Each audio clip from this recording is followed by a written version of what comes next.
Imagine standing on a street corner in Tokyo this past Sunday. The wind is biting, the sidewalks are just slick with this treacherous ice, and heavy snow is falling. It's the kind of weather that usually gives people every excuse they need to just stay indoors.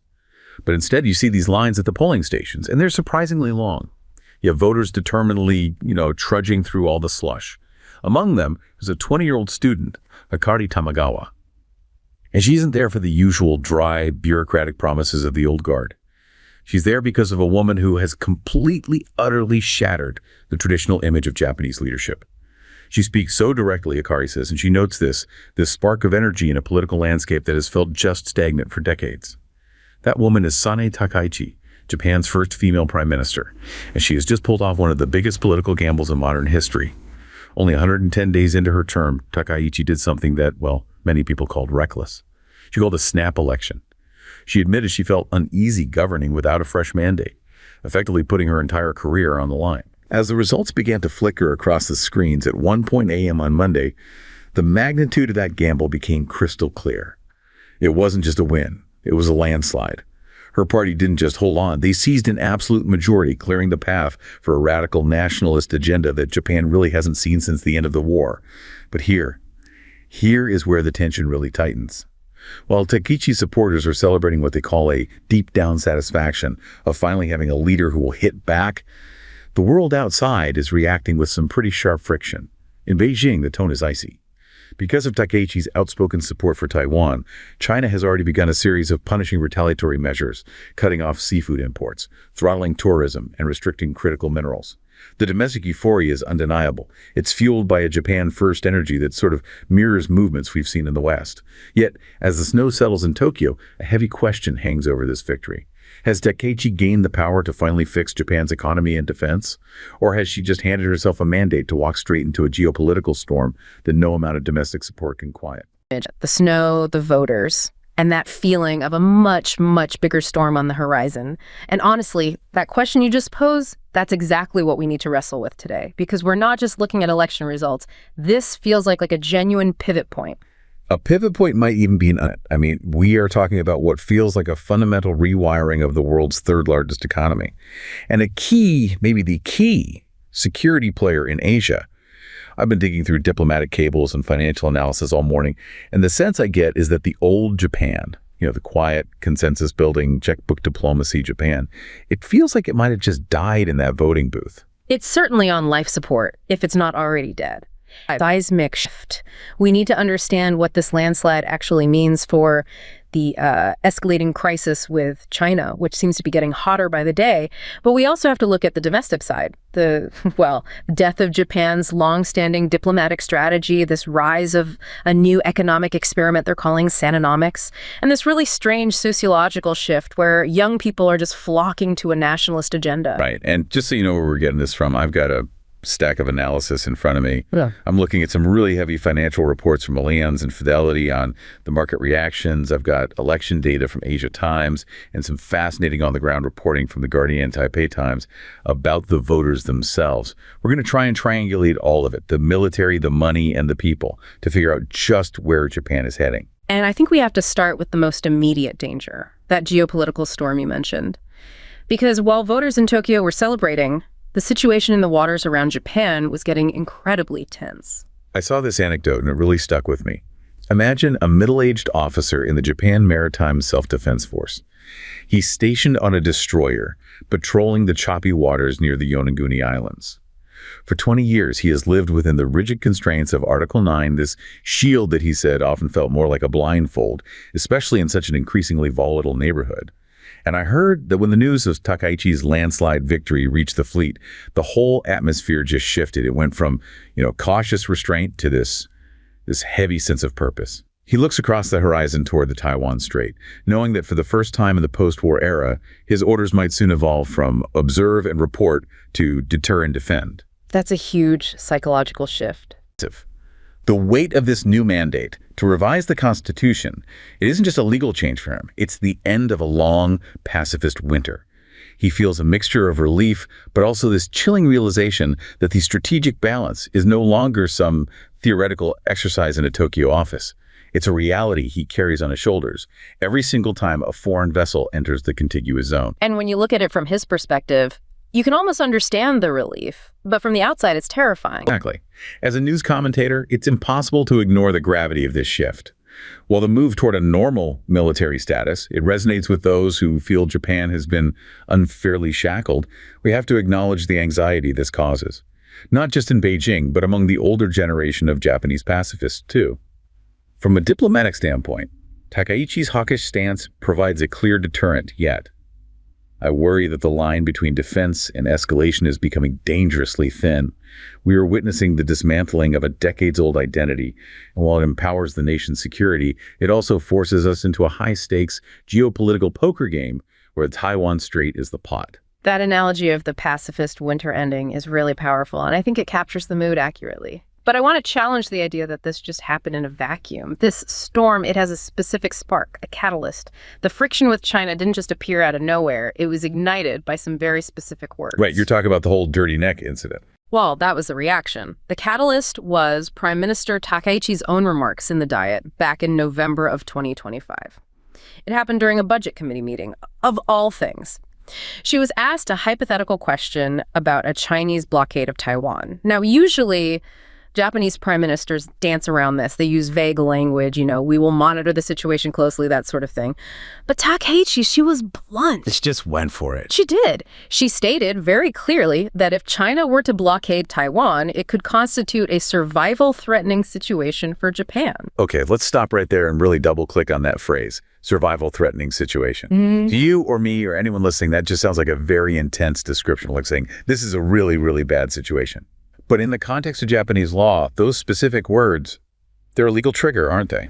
They are massive. It's not just rhetoric. It's a legal term of art from the 2015 security legislation that was passed under Shinzo Abe. If a situation is legally designated as survival-threatening, it allows Japan to exercise the right of collective self-defense. Meaning they can fight alongside an ally. It means they can use force to help an ally. In this case, the U.S., even if Japan itself isn't being directly bombed yet. So by using those specific words, she wasn't just describing a bad scenario. She was signaling that a blockade of Taiwan isn't just a foreign policy problem for Japan, it's a potential war trigger. She essentially drew a red line in the sand. And the reaction from China was, visceral is the only word I can think of for it. We've seen diplomatic protests before. They'll write a stiff letter or summon an ambassador for talking to. But I'm looking at the report on this tweet from the Chinese consul general in Osaka, Xu Jian. He tweeted, I'm quoting directly here, "We have no choice but to cut off that dirty neck that has lunged at us without a moment's hesitation." Cut off that dirty neck. It sounds like something out of a gangster movie, not diplomatic correspondence from a major global power. It does, but we have to contextualize this. It's part of the so-called wolf warrior diplomacy that China has adopted over the last decade. This style, it's named after a series of Chinese action movies, and it basically encourages diplomats to be combative, aggressive. Insults are considered fair game. So this is part of a pattern. But even by wolf warrior standards, this is extreme. It's not just insulting, it implies execution. It implies direct physical violence. And he posted it on X, which used to be Twitter, for the entire world to see. It wasn't a leaked private cable. It was a public threat. It feels like the diplomatic gloves are completely off. Right. And that rhetoric, it just spiraled into action incredibly fast. We saw this, what you could call a menu of retaliation that seemed to hit almost every sector of Japanese life. Right. It was a full spectrum response. Let's start with the military side, because that's where the real danger of miscalculation lies. You had the landing aircraft carrier group conducting drills in the Miyako Strait, Which is a key strategic choke point, right, between Okinawa and Miyako Island. a critical passage for the Chinese Navy to get out into the Pacific. So sending a carrier group there is a huge statement. But the really terrifying moment was the radar incident. The fire control radar lock-ons. Chinese J-15 fighter jets, the ones that fly off the carrier, they locked their fire control radar onto Japanese F-15s that were scrambling to intercept. For anyone listening who isn't a military buff, let's be really clear about what this means. A search radar just spins around and sees everything in the area. Fire control radar focuses a very narrow, powerful beam on a single specific target. Its only purpose is to guide a missile to that target. So it's basically painting the target. It's painting the target. In military terms, it is the absolute final step before pulling the trigger. It's an incredibly aggressive signal that says, I have you in my sights and I can kill you right now. Yeah. Terrifying. One twitch of a finger, one pilot who panics or misinterprets an order, and you have a war between the second and third largest economies in the world. But then you look at the other side of the retaliation, which is almost bizarre in contrast. They went after the pandas. Yes. The classic panda diplomacy in reverse. I saw the reports that they accelerated the return of Xiao Xiao and Lei Lei from Tokyo's Ueno Zoo. It sounds almost funny on the surface, but, relations are truly in the gutter when they take the pandas back early. It's not funny to the Japanese public, but you're right, it's a very clear barometer. Pandas are on loan from China. They're used as tokens of friendship and goodwill. So retracting them is a very public, very symbolic signal that says, we are not friends right now. And it goes deeper into the culture, too. They canceled concerts. Ayumi Hamasaki, who is a massive pop star in Asia, had her venues canceled. Yeah, fan meetings scrapped. I even read that the release of the new Cran Shin Shan movie was postponed indefinitely in China. It's like they're trying to methodically erase Japan from the Chinese cultural sphere. And from the economic sphere, too. Absolutely. Yeah. Economically, they're trying to turn the screws. They issued a travel advisory advising Chinese citizens against any travel to Japan. The estimates I saw said flights dropped by around 40% almost overnight. That crushes the tourism sector in places like Kyoto and Osaka that are heavily dependent on it. And then, more strategically, they throttled exports of rare earth minerals and other dual-use items. This hits Japan's high-tech manufacturers right in the supply chain. So China is basically squeezing Japan from every conceivable angle: military threats, economic coercion, cultural isolation. Which brings me to a big question. Why did it get this bad this fast? Japan has dealt with a rising China for decades. Why did the old strategy suddenly stop working? That brings us to the failure of hedging. To understand this, we really need to quickly talk about the Yoshida Doctrine. Okay, give us the quick history lesson. What's the Yoshida Doctrine? So after World War II, the Prime Minister at the time, Shigeru Yoshida, he set a grand strategy for Japan. Japan would rely almost entirely on the United States for its security, keeping a very low military profile itself, while focusing all of its national energy on economic. It worked spectacularly well. And over the decades, this evolved into what we now call hedging. It meant Japan would be America's #1 ally, but also China's #1 trading partner. They would try to balance the two. They use what experts call strategic ambiguity, never saying explicitly what they would or wouldn't do in a Taiwan contingency. It's like having a spouse and a very, very close business partner who absolutely despise each other, and you're just trying to keep them both happy at the same dinner party. And it worked for a very long time. But Takaichi, she clearly doesn't like ambiguity. She seems to see it as weakness. She replaced that ambiguity with what some analysts are calling offsetting signals. She thought she could talk tough on Taiwan to satisfy her nationalist base at home and the hawks in the U.S., while at the same time sending envoys to Beijing to say things like, you're an important neighbor, to try and satisfy the business community. So you tried to pat them on the back while, holding a knife behind her own. And Beijing didn't buy it for a second. They saw the goodwill envoys as purely tactical, just a distraction. And they saw the toughness on Taiwan as her true, authentic intent. So the trust, whatever little was left, completely broke down. Hedging relies on both sides wanting to maintain a certain fiction. Takaichi tore up the script. And usually in a situation like this, Japan would look immediately to the United States. They'd say, hey, big brother, they're bullying me. But this is where it gets really, really complicated. We have the U.S. ambassador in Tokyo, George Glass, tweeting his support, posting pictures of Takaichi and Trump together. But then we have President Trump himself.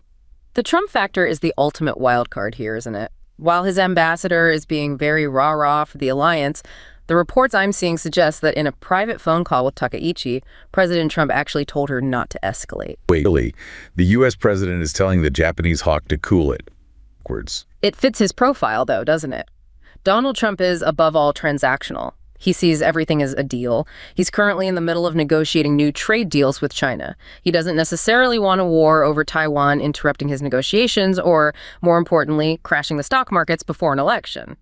He values stability, but for the sake of the deal. So Takaichi is out on a limb here. She's way out on a limb. She's taking a harder line than even her primary ally, the United States, might want her to take in private. It's a very lonely position. It's an incredibly lonely place to be. And you have Russia joining in with China, condemning Japanese militarism and conducting joint bomber flights near Japanese airspace. You have South Korea's President Lee Jae-myung trying to play mediator, explicitly saying he won't take sides to protect Korean interests.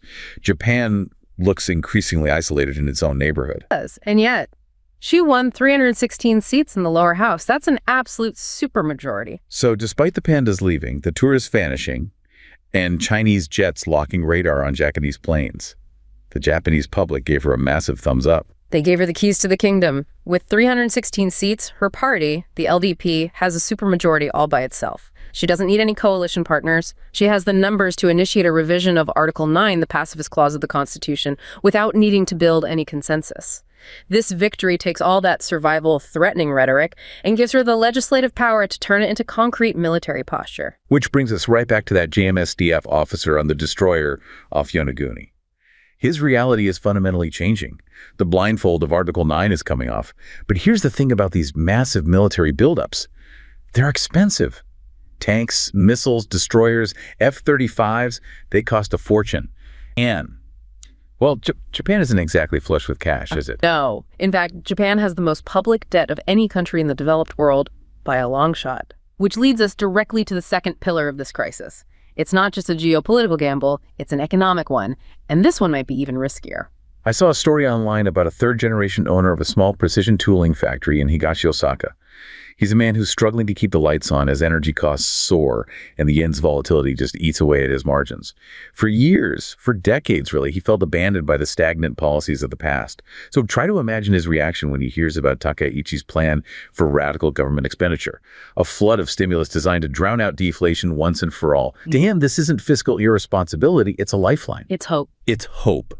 He sees the government finally willing to gamble big to save the Made in Japan legacy, even if that gamble involves a mountain of national debt that his grandchildren will technically inherit. The feeling in his workshop is one of desperate hope, a belief that a strong Japan requires a government that spends like it's in a state of emergency, because to him, it is. And that's a powerful sentiment. But when I read about these Sanonomics enthusiasts, I have to step back and look at the ledger. It's easy to sympathize with a business owner who has been suffocating for 30 years. I understand the emotional appeal of a leader who says, we will spend our way to greatness and appear. However, as someone who tracks global markets, the math remains haunting. Japan's debt-to-GDP ratio is a ticking clock. Takaichi's strategy is a bold attempt to outrun demographic decline, but we must be careful not to mistake a temporary adrenaline shot for a real cure. It's a polarizing economic vision that prioritizes immediate survival over long-term fiscal sanity.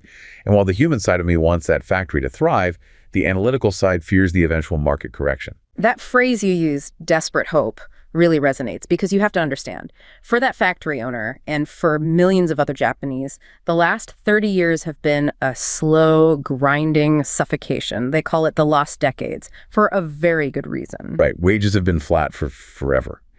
And for a long time, the big enemy wasn't inflation, it was deflation, falling prices, which sounds good, but is economically disastrous. Exactly. It kills any incentive to invest or spend. So when Takaichi comes along with Sanonomics, she isn't just offering a new budget, she's offering a psychological break from that 30-year stagnation. But the mechanics of it, that's where the real danger lies. So let's break down Sanonomics. We had Abenomics under Shinzo Abe, which was famous for its three arrows: aggressive monetary policy, fiscal stimulus, and structural reform. How is this different? It's essentially Abenomics on steroids, but with a much stronger nationalist twist. We're talking about a massive stimulus package, 21.3 trillion. To put that number in perspective, though, that is a huge, huge injection for an economy that's already swimming in more debt than any other. And where is all this money going? Is it just, the classic building bridges to nowhere? Some of it is definitely classic pork barrel spending, for sure. But she's also being very targeted with it. She's suspending the food tax, which hits every single consumer directly in the pocket. It makes them feel richer immediately. She's scrapping gasoline surcharges to lower prices at the pump. But the strategic part is that she's pouring money into future-facing industries like AI and, crucially, semiconductors. This is the Silicon Island strategy for Kyushu. Exactly. Investing heavily in Kyushu, partnering with the Taiwanese giant TSMC to build new fabrication plants. The idea is to rebuild Japan's supply chain independence so that if China does cut off exports of critical components, Japan can still make its cars, its robots, its electronics. The overall goal is to force what she calls a virtuous cycle, break that deflationary mindset, get wages up, get spending up, and grow the economy so fast that the massive debt becomes manageable in relative terms. Okay, the classic grow your way out of debt plan. It's a gambler's strategy, isn't it? If you win the big hand, you can pay off the loan shark. But if you lose... the loan shark comes to collect. And in this case, the loan shark is the global bond market. Right. I keep hearing this term when people talk about Japan, the widowmaker. Can you explain why the Japanese bond market is called the widowmaker? I love this term because it tells you so much about financial history. For decades, maybe 30 years, global hedge fund traders looked at Japan's staggering debt pile, and they all said the same thing. This is completely unsustainable. Their interest rates have to go up. The price of their government bonds has to crash. So they bet against Japanese bonds. They shorted them. Which makes sense logically. High debt usually means high risk, which in turn means high interest rates to attract lenders. Yes. But the Bank of Japan, the BOJ, refused to let it happen. They acted like a giant whale in a very small pond. They committed to buying up every Japanese government bond, or JGB, they could find, to artificially keep the interest rates, the yields, pinned down near zero. This policy was called yield curve control, or YCC. So every single trader who got against them got completely wiped out. They lost their shirts. The trade made widows of them, so to speak, because they went broke fighting a central bank with a limitless printing press. But now it seems like the widowmaker is finally paying out. The whale is running out of water. Japan's debt-to-GDP ratio is now projected to hit 228% by 2050. I mean, that's just an astronomical number. With Takaichi now planning to spend another $21 trillion, investors are looking at the government and saying, wait a minute, you're just printing more money, you're borrowing even more. The trust that held the system together is starting to erode.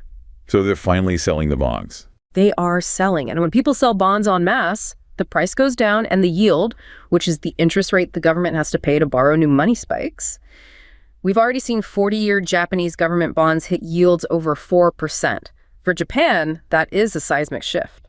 Okay, I want to pause here and really explain why this matters to someone who isn't a Japanese bond trader. Why should a listener in, say, Ohio or Berlin, or a retiree with a pension fund, care if Japanese yields go from 0% to 4%? This is the really scary part. It matters because Japan is the world's creditor. For decades, it's been the world's biggest piggy bank. Japanese investors, pension funds, insurance companies, banks, even individuals are the single largest foreign holders of U.S. Treasury debt. They hold massive amounts of European debt, Australian debt, you name it. And they buy all this foreign debt because Japanese rates were zero, right? They had to send their money overseas to get any kind of return. Exactly. It's a famous financial strategy called the carry trade. You borrow money for virtually free in Japanese yen and use it to buy U.S. bonds paying 4% or 5%. You pocket the difference, the carry. It was a one-way bet for a long time, but what happens if Japanese bonds at home suddenly start paying a decent return, like 3% or 4%? Why would you take the currency risk of sending your money all the way to America? You'd keep it at home where it's safe. Right. It's called home bias. So Japanese investors stop buying new U.S. debt. Even worse, they might start actively selling the U.S. debt they already own to bring that capital back to Tokyo to invest in the higher-yielding JGBs. When they start selling U.S. treasuries, the price of U.S. treasuries drops and the yield goes up. Which means U.S. interest rates go up. Which means mortgage rates in Ohio go up. It means your car loan gets more expensive. And crucially, it can crash U.S. tech stocks because high interest rates are like kryptonite for high-growth tech companies whose valuations are based on future profits. Alliance Research is calling this a potential global liquidity crisis. If Japan, the world's biggest creditor, sucks its capital back home, the global bathtub starts to drain very, very quickly. That is heavy. It's like the butterfly effect, but instead of a butterfly flapping its wings, it's a Godzilla-sized pile of debt finally starting to move. And there's this really weird contradiction in policy happening inside Japan right now, isn't there? A fundamental contradiction. On one hand, you have the Bank of Japan trying to act like a responsible adult. They are slowly, cautiously raising interest rates to fight the inflation that's finally returned to Japan. But on the other hand, you have the government Takaichi spending money like a drunken sailor, which creates inflation. So the central bank has its foot on the brake, and the prime minister has her foot slammed on the gas pedal. And the car is skidding all over the road. That internal tug of war creates massive volatility. It's the main reason the yen is still so weak despite the rate hikes. The markets don't know who is going to win this fight fiscal looseness or monetary tightness. And Takaichi, with her new supermajority, has a lot of political capital to pressure the central bank to keep the printing press running. So just to recap, we have a geopolitical storm brewing that could drag the U.S. into a war. We have a potential financial crisis that could spike global interest rates and crash markets. Yeah. And yet, she won a landslide. And the craziest part of all of it, she won it with the enthusiastic help of a demographic that we in the West usually assume would hate this kind of militaristic, conservative agenda.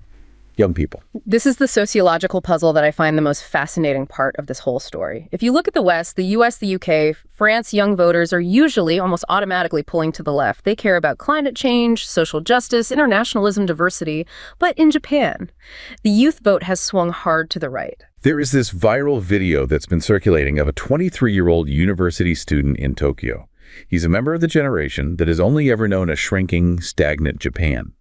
And unlike his parents, he isn't drawn to liberal internationalism at all. Instead, he's proudly wearing a Sane Takaichi campaign badge. I heard him explain to a reporter that he supports her not despite her hardline views on immigration and nationalism, but because of them.